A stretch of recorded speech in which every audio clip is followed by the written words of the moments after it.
Hola a todos. Vamos a comenzar el día de hoy, Be'ezrat Hashem, una nueva serie que es la serie sobre la ética judía, el Pirkei Avot. Y el Pirkei Avot es un texto muy conocido, es el tratado de Masejet Avot, es un tratado del Talmud, de la Torá oral, que en este caso no tiene Gemara, no tiene una explicación tan antigua como la tienen otros tratados, compilada hace alrededor de 2000 años, sino que es un compendio de 6 capítulos de Mishnayot, de la Mishnah. Como sabemos, tenemos la Torá escrita. Dentro de la Torá escrita es el Pentateuco y el Tanaj posteriormente, los profetas, los reyes y demás, las crónicas, esos 24 libros de la Torá escrita. Y también por otra parte tenemos la Torá oral que se recibió también en el monte Sinai de manera paralela a la Torá escrita y que se transmitió de generación en generación de manera verbal y oral hasta nuestros días sin interrupción. Ahora que en tecnología está pues en boga el tema de blockchain, en donde los bloques para poder tener validez necesitan estar conectados los unos con los otros hasta el primer bloque. Bueno, leabdil, ¿no? Con diferencia, pero nosotros en la tradición oral y en la tradición escrita tenemos una tradición que va desde el momento que la Torá fue entregada por boca de Moshe Rabenu a Moshe Rabenu, a través de Moshe Rabenu al pueblo de Israel, que Borei Olam nos entregó. Hemos tenido una cadena ininterrumpida de transmisión oral de la Torá oral, y desde luego que la Torá escrita también ha sido transmitida de manera exitosa, sin ningún cambio ni adición a lo que es el Humash, ni siquiera de una letra, ¿no? Agregar o restar una letra en un Sefer Torah lo convierte en pasul, lo convierte en inválido, y por lo tanto esa Torah se ha conservado de manera intacta por miles de años, más de 3334 años creo que es ahora, y la tradición oral que la acompaña también se ha transmitido de generación en generación. Esta tradición oral, hace alrededor de 2000 años, en tiempos del Imperio Romano, fue compilada por el gran rabino Revi, y eso fueron las Mishnayot. Se compilaron una porción de lo que había en Torah oral, porque realmente había bastante más de lo que realmente se compiló, pero de lo que se compiló en las Mishnayot se dividió en tratados, y uno de esos tratados es Masejet Avot. Es un tratado muy, muy corto, y a diferencia de otros tratados, no tiene posteriormente una explicación más pormenorizada, que es el tema de la Gemara. O sea, no tiene Gemara. Entonces vamos a centrarnos aquí. ¿Por qué es importante?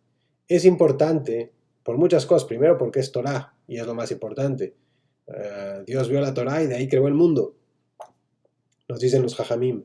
Sin embargo, en Masejet Avot específicamente hablamos de ética, de lo bueno y lo malo, de las características correctas y las incorrectas, del comportamiento que debe tener una persona y de cómo debe ser ese ideal de comportamiento.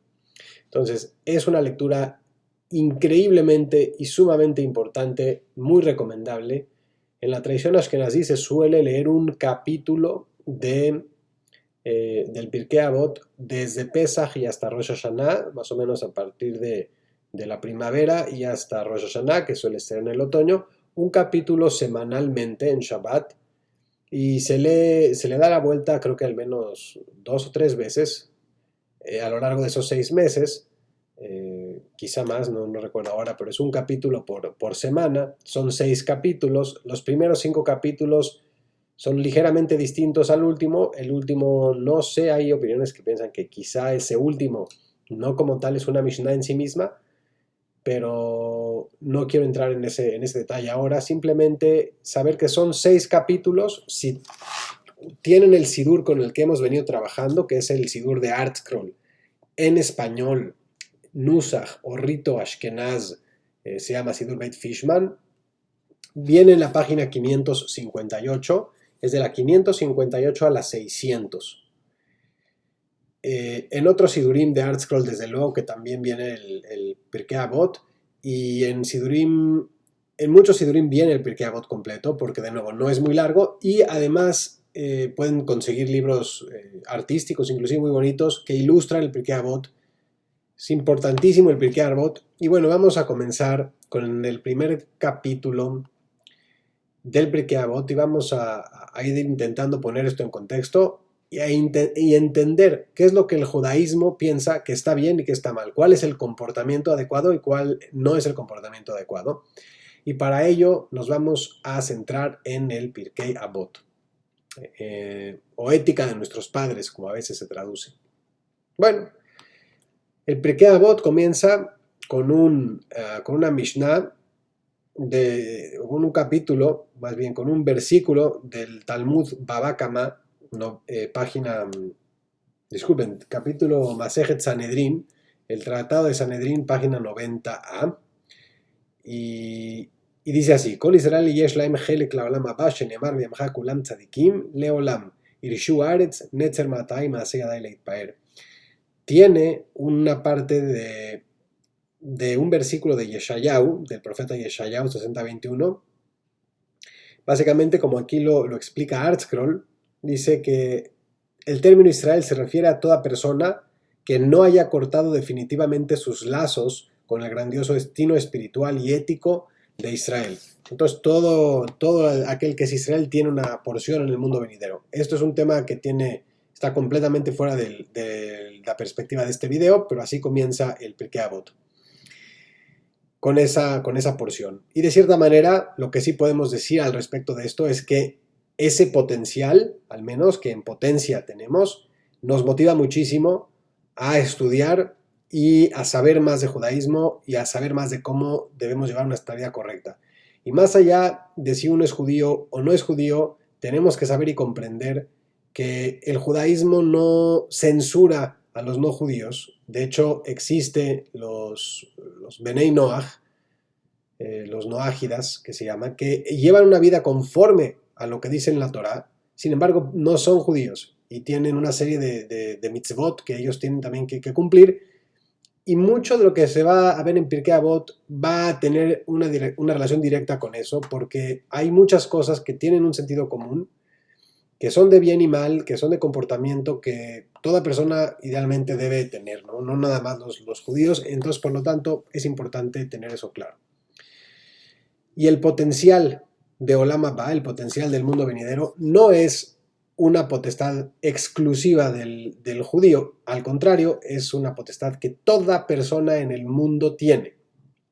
Los judíos adoptaron o fueron imbuidos de esta responsabilidad en un punto en la historia, pero todas las personas del mundo tienen esta responsabilidad y ese potencial de llegar y tener una porción en el mundo venidero. Por tanto, nos motiva el capítulo de Yeshayá, que se contiene también en esa Mishnah del Tratado de Sanedrín 90a, para saber que tenemos un gran potencial que alcanzar y que vamos hacia allá.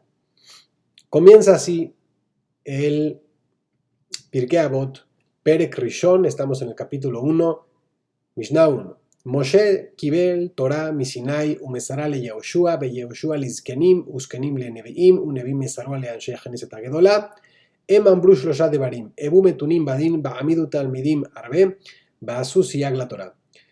Moisés recibió la Torá en el monte Sinai, de Boreolam, de Dios directamente. Y él se la entregó a Yehoshua, el gran líder que lo sustituyó. Y que Yehoshua se la entregó a su vez a los Kenim, a los ancianos del pueblo, que son la gente más sabia. Y los Kenim a los Neviim, a los profetas. Y los profetas a los Anshei Knesset Hagedolah, a los sabios de la gran asamblea, de la gran asamblea, del Sanedrín. Y ellos dijeron tres cosas. Ebu metunim badin, sed prudentes en el juicio, be'amidu talmidim arbe, educad muchos discípulos, be'asu siyag la Torah, y alzad una barda para la Torah. Voy a intentar hacer siempre la explicación más simple que yo conozca, que será siempre poco profunda, pero aquí vemos que existe primero que nada una tradición, una genealogía, si se quiere decir así, lo que explicaba anteriormente, que con diferencia como el blockchain no hay huecos. Desde que la Torá fue entregada hace 3.334 años, si no me falla la memoria, en los años, a Moisés en el monte Sinaí se ha venido transmitiendo esto. Por lo tanto, el simple hecho de saber que hubo una transmisión de generación en generación también nos motiva a saber que esto no es algo que a mí personalmente se me ocurrió el día de hoy o alguien me contó que pasó o hace 50 años. Esto es una tradición que tiene pues una base, ¿no? Y que inclusive de manera científica, antropológica, histórica puede ser comprobada. La existencia de una Torá que no cambia. Tenemos los rollos del Mar Muerto que tienen, según datos científicos, más de 2000 o 2600 años aproximadamente de historia, y vemos que allí pues es exactamente el mismo texto de la Torá, y nosotros tenemos comprobación de esta Torá que viene sin cambios, a diferencia de otros textos considerados divinos. Este texto no tiene ningún solo cambio en más de 3300 años, que es desde que fue entregado. Y esto nos motiva a saber que esta sabiduría, a diferencia de la sabiduría tecnológica o de otras sabidurías, que es relevante para el momento en el que se desarrolla, pero después puede no ser relevante, la Torá es relevante para siempre. Y esa es una importante diferencia entre la sabiduría humana y la sabiduría divina. La sabiduría divina tiene unos valores que son los valores que vamos a estudiar aquí, o algunos de ellos vamos a estudiarlos aquí en el Pirkei Avot. Esos valores son perennes, son para siempre, a diferencia de los valores humanos que pueden cambiar en función de la época. Hoy por hoy tenemos valores que antes no tenían. Tenemos una jornada de trabajo, por ejemplo, de 8 horas defendida por la ley, y un seguro médico por ley. Antes esas condiciones sociales no existían, y hoy es relevante, antes no lo era, mañana no sabemos si lo va a ser. Por lo tanto, todo lo que es humano siempre va cambiando, está sujeto al paso del tiempo. No así la Torá, no así la Torá escrita y la Torá oral. Por lo tanto, tenemos la seguridad y la motivación de que podemos llegar a Olam Haba, podemos llegar a un lugar superior, mejor, estudiando, y que al mismo tiempo tenemos la tradición y tenemos la certeza, inclusive comprobado científicamente, de que esta tradición no es algo que alguien inventó o de manera humana, ¿no? Sino que es una sabiduría divina. Ser prudentes en el juicio, tener muchos alumnos y hacer una barda para la Torah, protegerla. Mishnah Bet, Shimon HaTzadik Misheyarei Knesset HaGedolah. Shimon HaTzadik fue uno de los sobrevivientes de la gran asamblea. Uaya Omer, al Shelosha de Barima Olam Omed, a la Torah, ve a la Abodá, ve al Gemilut Hasadim. Él solía decir, el mundo depende de 3 cosas. El estudio de la Torah, de la sabiduría divina, que es el estudio de todo, inclusive el estudio de la ciencia. El servicio a Dios, la Abodá, y las buenas acciones. Aquí es importante saber por qué al principio de este tratado de ética nos dicen que estos son los tres pilares del mundo, básicamente. La sabiduría divina es obvio, es lógico.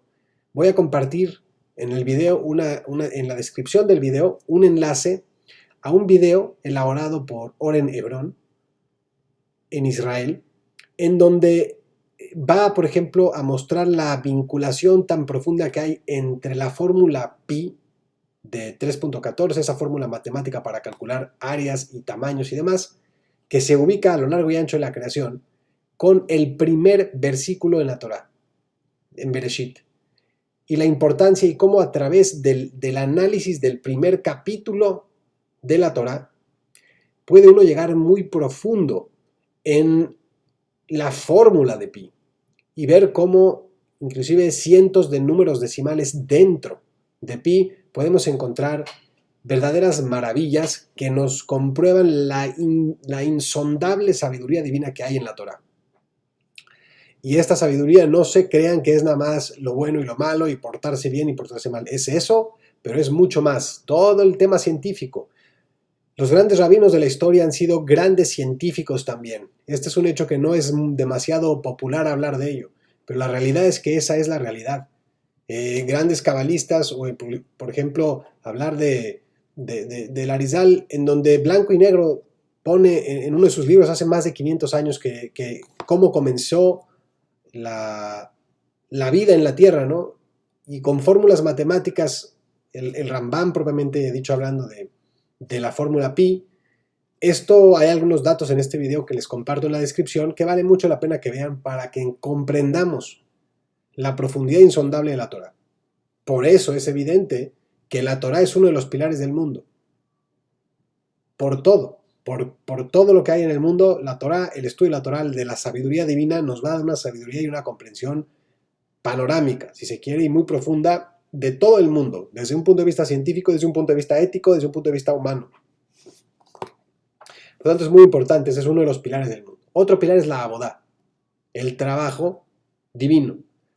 En tiempos del Beit HaMikdash era todo el servicio de Korbanot, del cual hemos hablado en la serie de Tefilá. Hoy por hoy tenemos un Eshalma Farim Sefatenu, como dice el Pasuk. Nuestra plegaria cumple esa función de la abodá. Y esa abodá tiene un gran impacto en nosotros mismos como personas, pero también habla de nuestra relación con Dios. Rezamos los Yehudim, rezamos 3 veces al día. Y desde luego que en la propia persona es el mayor impacto, esa vinculación, ese diálogo que uno puede tener con el creador del mundo a través del Nusach que nos dan nuestros Jajamim, que está correctamente pensado con la intención correcta de tener una relación con el creador del mundo, una relación diaria, de diálogo, de vínculo.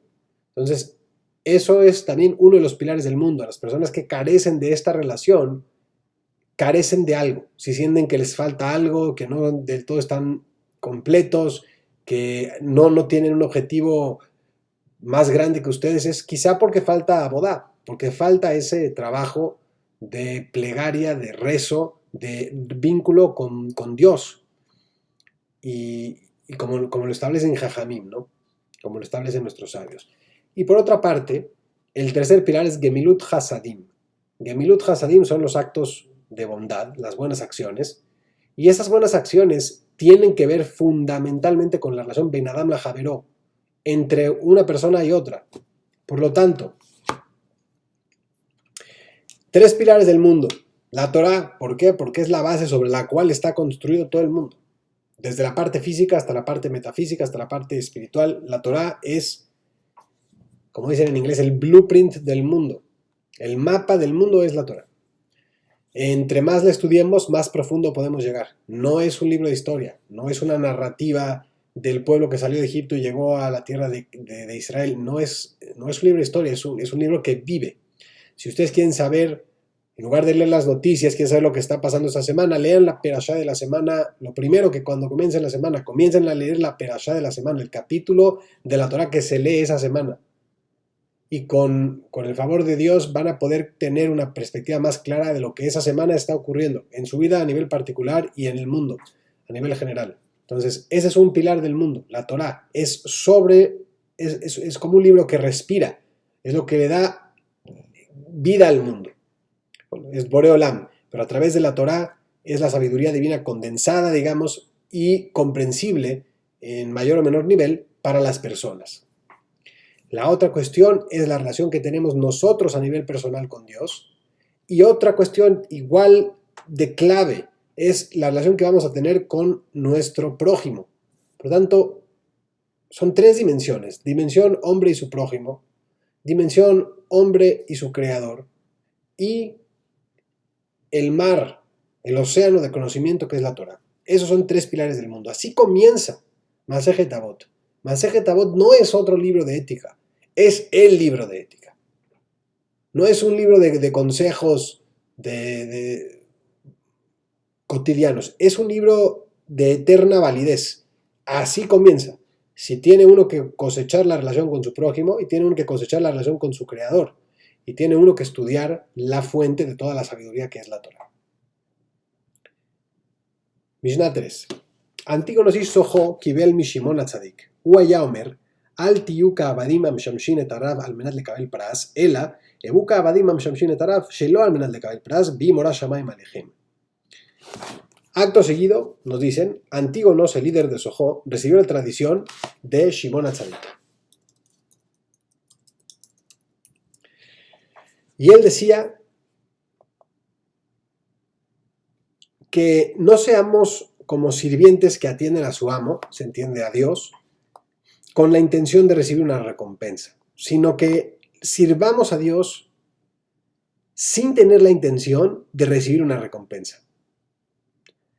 Y que el temor del cielo esté sobre nosotros.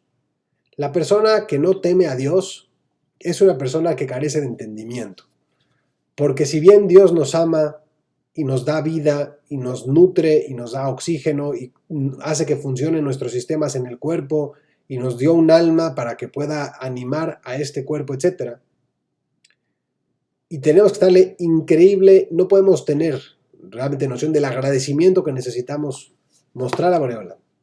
Pero no tener temor de una entidad, si se quiere decir así, que tiene una inteligencia insondable, que tiene una magnitud insondable, es ser muy poco realista.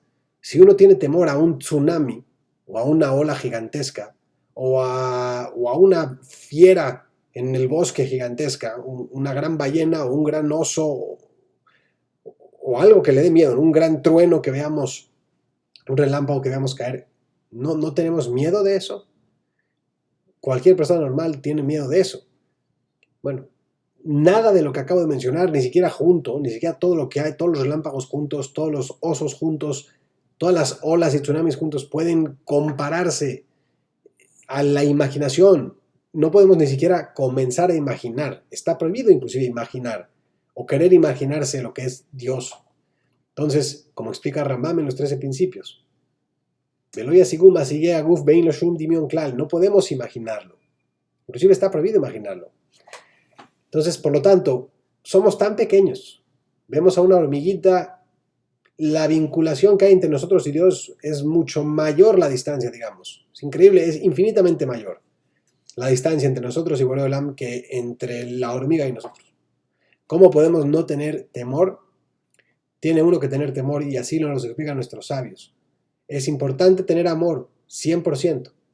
Dice en la Torah y lo pueden buscar.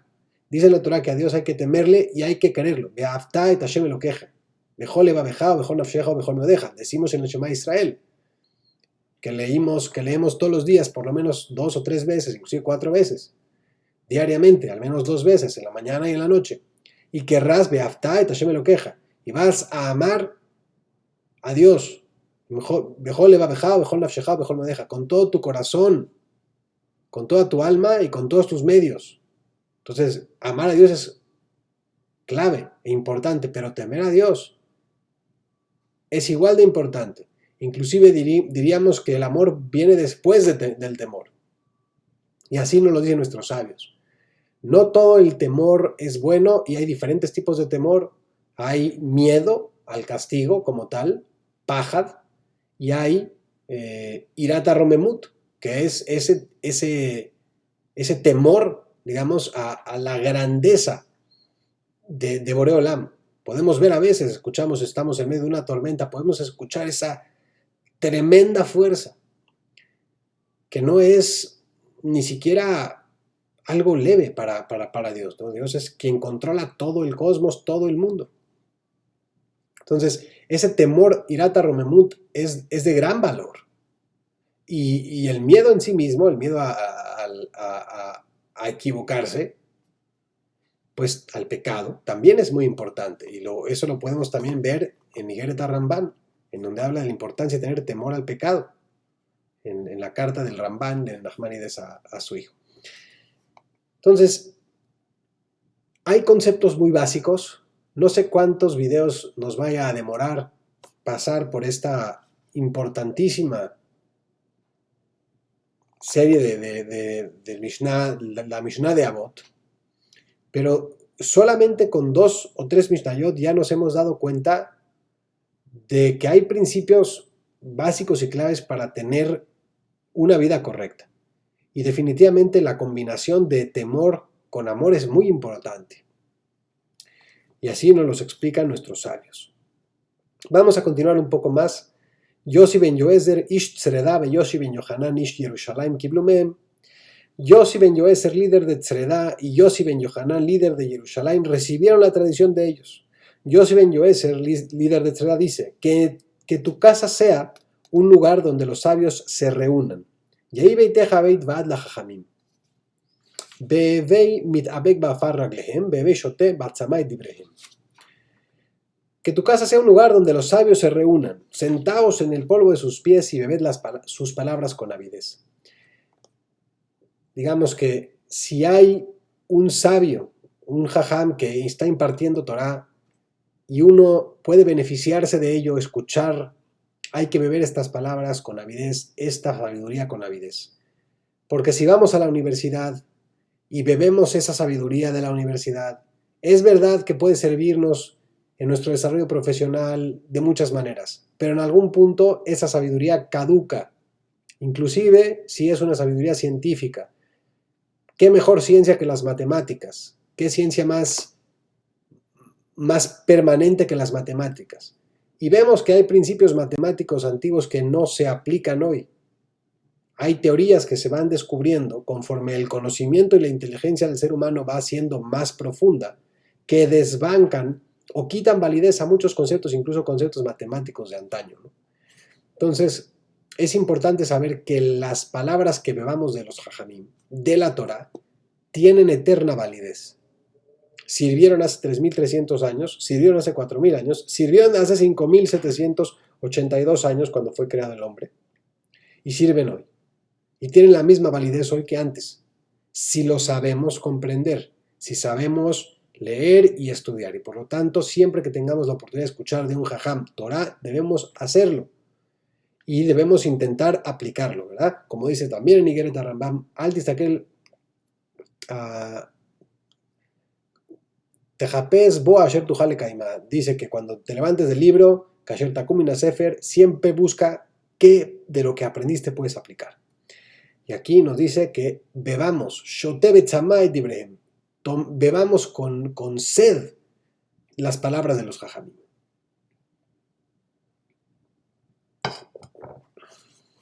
Yossi ben Yohanan y Yerushalayim Omer.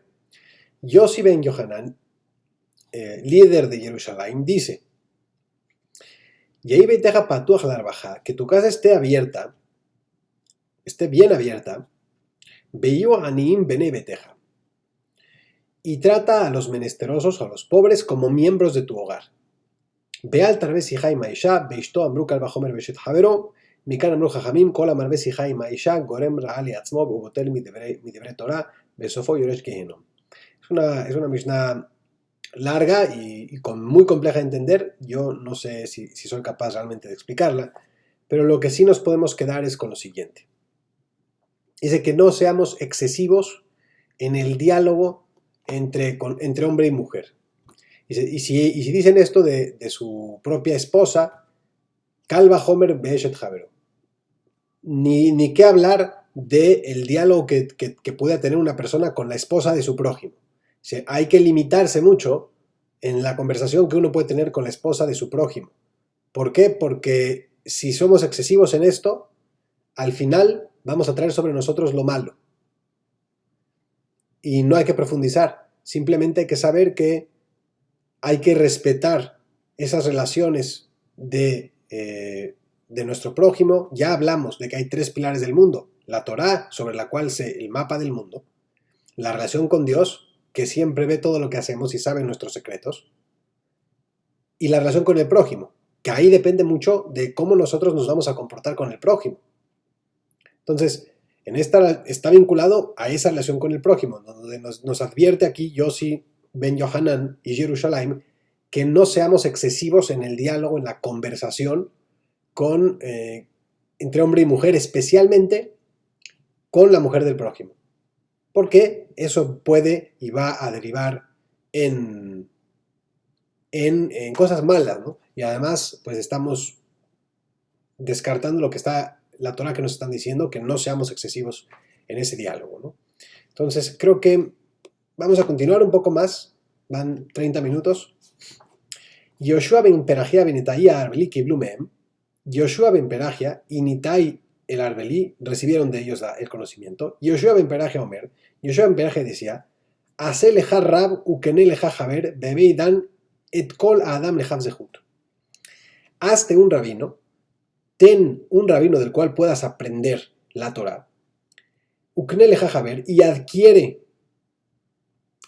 un amigo y juzga a los demás favorablemente. En Rambam, en Ilhot Rambam, en las normatividad que nos da Maimónides, vamos a ver que juzgar a las personas de manera positiva es muy importante. Y hay diferentes casos en la Gemara en donde grandes rabinos estaban inmersos en alguna acción o en una cadena de acciones que parecía no tener sentido, que parecía ser contraria a lo que decía la Torah. Y no obstante ello, alumnos inteligentes los juzgaron positivamente, y cuando los rabinos vinieron a explicar cuál había sido el motivo por el cual se dio esa impresión de que estaban haciendo algo incorrecto, resultó ser que estaba en línea con lo que dice en Torah. Podemos brevemente mencionar uno de estos casos, de un gran rabino que fue a visitar a una mujer en la época del Imperio Romano, que tenía un gran poder político y una gran influencia política, esta mujer, y estuvo con ella adentro de la misma habitación, con puerta cerrada, y posteriormente el rabino salió y fue a la mikve a purificarse en un baño ritual, y posteriormente ya continuó con su día. Entonces, los alumnos que venían con él acompañando, que no entraron a la habitación, a la sala donde estaba esta persona del Imperio Romano, se cuestionaban, pudieron haberse cuestionado que quizá a puerta cerrada un gran rabino con una mujer no tiene mucho sentido, y después fue a un baño ritual que es algo necesario para purificarse tras haber tenido algún tipo de contacto con la impurificación. Tenían todos los motivos para pensar lo malo. Y cuando el rabino explicó, y ellos lo juzgaron positivamente, el rabino explicó, quizá usted se encerró porque tocó un tema de importancia de Estado, de importancia para la nación, que tenía que tratarse a puerta cerrada, y efectivamente eso es lo que estaba ocurriendo. El rabino estaba presentando un caso en favor de su comunidad y era importante que se mantuviera con la mayor discreción. Y posteriormente fue un baño ritual porque parece ser que en el transcurso de la conversación pudo haber caído una gota de saliva al conversar sobre el rabino, y eso es mínimo, pero suficiente para impurificar a una persona tan justa. Y por ese motivo decidió tomar el baño ritual, porque quizá una pequeña gota de saliva una molécula pudo haber salido y escapado y tocado la piel del rabino, y eso lo hubiera hecho menos puro de lo que era en ese momento. Y por eso fue a bañarse en la mikve. Y así explicó el Rab, y así quedó ese testimonio, creo que está en la Gemara. Y por lo tanto, juzgar a otra persona es muy importante.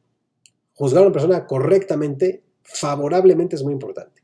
Si bien el Rambam Maimónides nos va a explicar que hay diferentes categorías de cuándo se debe juzgar así, y en función de la persona cómo debe juzgarse.